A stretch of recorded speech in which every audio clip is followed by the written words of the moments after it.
Hi, my name is Fikile Mbele, known as the Fit Barbie.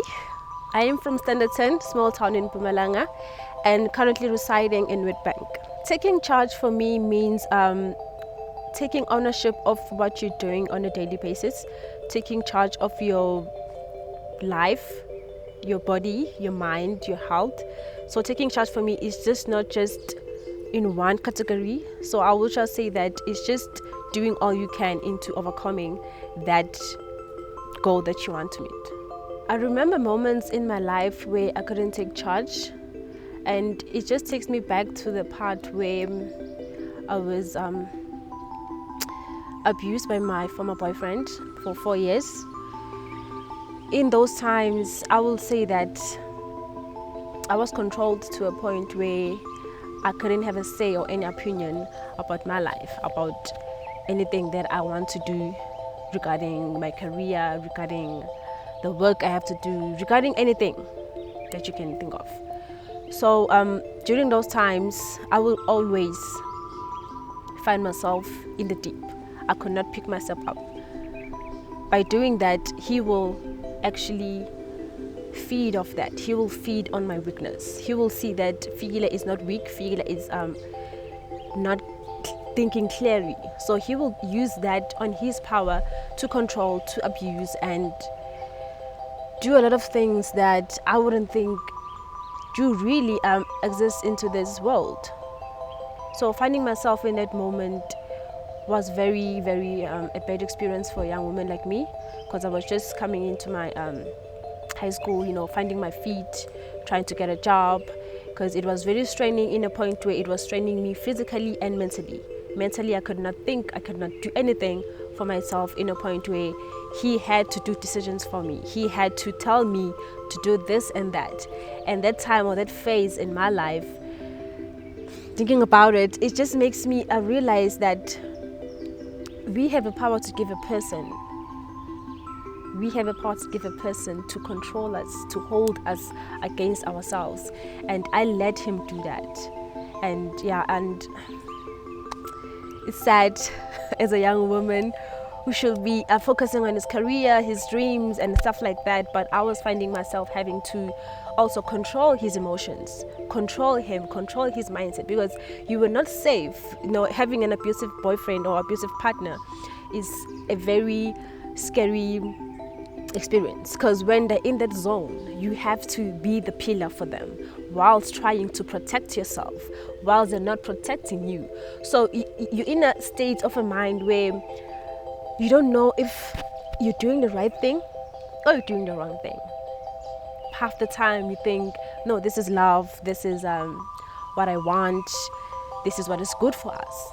But a 4-year course to me clicked a moment. I don't know. I will just share it shortly. I remember this other day, sorry. What happened is that I was at work about to knock off, and then he calls me and says, where you at? So I'm telling him I'm at work, I'm about to knock off now at 2:30. And he said to me, you must come to me. I'm like, no, I'm not feeling okay, I can't come see you today, I have to go home. And he says, no, you must come to me, I'm telling you that you must come to me. At that point, it clicked, like why are you letting him tell you what to do? I'm telling him that I can't see you. He's telling me he wants to see me by force. At that moment, I get into a taxi going back home, and I went in straight to a police station. While I was walking there, I could feel myself. I was shaking. I had fear that even if I knew he wasn't around, I had fear that he will see me. Walking there, talking to the police people, and it wasn't real for me. I felt like I was doing something bad at that point. Reporting a case of abuse for me felt like I was doing something bad, which I was also protecting myself. And I don't know if my judgment at the time was not okay, but that police officer made it clear to me that it wasn't my fault, and I was doing something clearly that's going to benefit me and my future. Writing down that statement about human abuse actually clicked to me that I have been tolerating a lot, and I have been letting my body and myself into a lot of stress, physical stress. Saying this, I was weighing 45 kgs, which was a very small, or let's say I was underweight for myself, because it was just bad. And going through that with him made him excessively worse. I don't want to lie, guys. After reporting the case, him getting the protection order, it was just adding, I don't know, like petrol in the fire, and it just blown. And at those times, it was not safe to say that I could not walk anywhere alone. He will just come in and just grab me, put me in a car, and just take me to random places. So you could see, I also had second guesses of my choice that I did of going to the police. I was like, did I make a better choice? Did I do this because of protecting myself whilst it was at higher risks? Understand? It was very worse in a sense that I also decided to end my life, or decided to have to kill myself at that point, because I felt like the pain I was bringing, it was not only from me, it was into my family as well, because my family was also starting to get affected by him, and in a way that they couldn't recognize, but I will know that it was him. So for me, it was a very long journey, and I felt that there was nothing I could do. Those moments in my life taught me that you could easily lose your life from someone you love. You could easily lose your dreams, your ambitions from someone you love.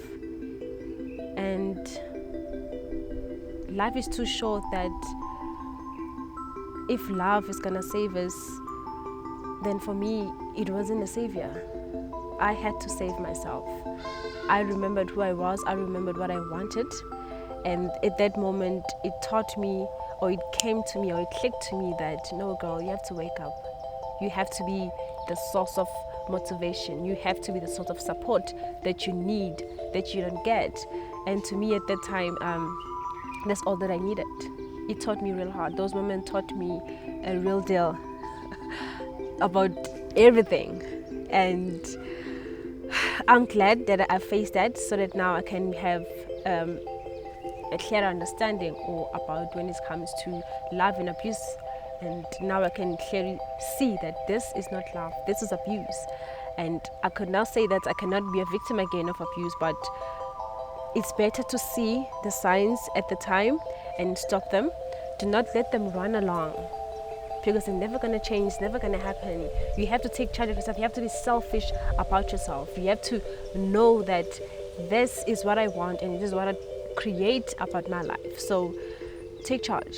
That moment in my life defined me as a weak person, a person who can be easily be used, easily be beaten. And at that time, it took a lot in me, and having no one to go back to cry on, because I couldn't tell my grandparents that I was going through that kind of ordeals. So I had to be my own counselor, my own protector, my own, advisor. And it wasn't working out. I had to reach out. I had to get help. which actually helped me to start talking about it, because the first step that I did, going to the police station, actually defined me as a strong woman, because that police officer told me in my eyes that I was one of the strongest people to ever face that kind, or the strongest woman of ever faced this kind of abuse. Because in those years, at my age, it was something very big. So she was the first person who told me that I was strong, and it made me believe that. Those moments helped me become the better person that I am today, and take charge of my life by making me realize that I can take any obstacle or any challenge faced at me with a big heart, with a big smile on my face. And it helped me realize that nothing can get into my way if I want to get it. If I want to do something or want to achieve something, I could do it if I just put my mind into it. And that made me escape from where I was. What helped me take charge during those moments was that I remembered the girl that I am. I remembered the dreams and the fire that I have within myself. And it took me that, no, I cannot let a man control me in that manner, and I could not live like this any longer. To me, I was just tired. I was exhausted. I was tired of all the toxic that happened within that relationship. I had to take charge of my life. I had to make a first step, and that first step was to fight for myself. And I had to fight for myself. No matter how hard or I thought it will happen, no matter the obligation, I thought to myself, if it's not me doing this, if it's not me fighting for myself, then who will? I got myself into this relationship. I got myself into this moment, this present time. I had to allow myself to take myself, or I had to